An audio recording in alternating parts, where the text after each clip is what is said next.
Hello guys, good evening.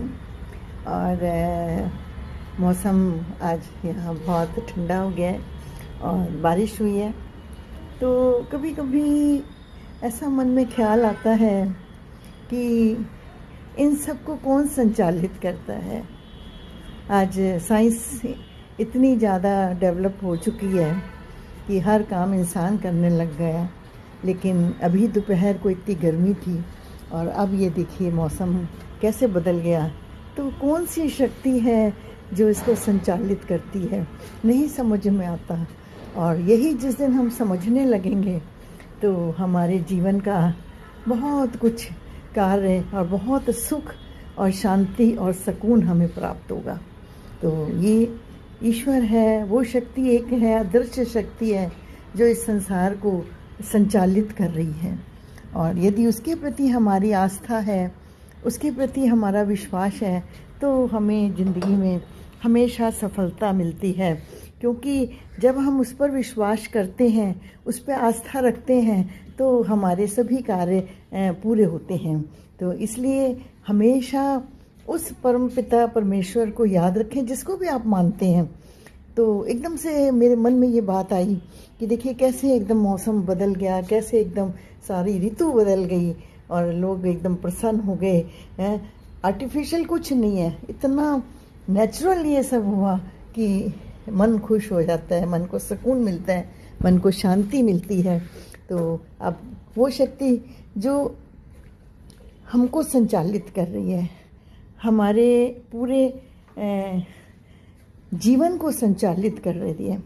केवल एक हमारे पास हम चल रहे हैं, फिर रहे हैं, बोल रहे हैं, आप मुझे सुन रहे हो, ये सब कौन संचालित कर रहा है?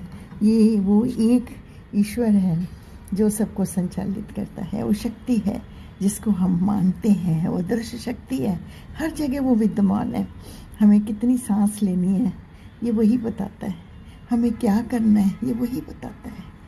इसलिए अपने जीवन में अच्छे विचार रखिए, अच्छे संस्कार रखिए, तो और उसको हमेशा याद करिए।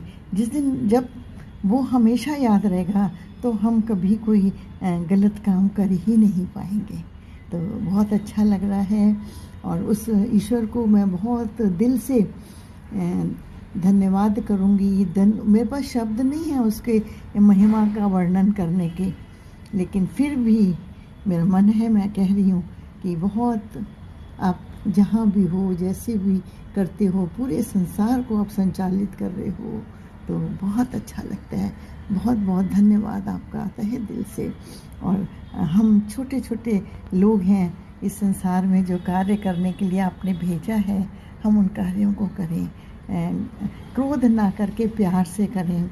देखिए कोई हम पे क्रोध करता है तो आप ये सोचिए कि उसका अंतर्मन कितना दुखी होगा, तभी वो हमें क्रोध कर रहा है। यदि कोई डॉक्टर किसी पेशेंट को देखता है तो वो कितना भी कुछ कह ले, डॉक्टर कुछ नहीं बोलता, क्योंकि उसे पता है वो पेशेंट है, वो रोगी है, वो तो ऐसे करेगा। ऐसे ही जिस दिन हम समझ जाएंगे कि जो लोग हमसे गलत बर्ताव कर रहे हैं, जो हमसे हमारे लिए अच्छा नहीं सोच रहे हैं, हमें बुरा भला कह रहे हैं, वो पेशेंट है, उनमें रोग है, तो हमें उस रोग को दूर करना है। जिस दिन हमारे मन में ये बात आ जाएगी, जीवन सुखी हो जाएगा और सभी का सुखी हो जाएगा। थैंक यू, धन्यवाद, बहुत बहुत धन्यवाद।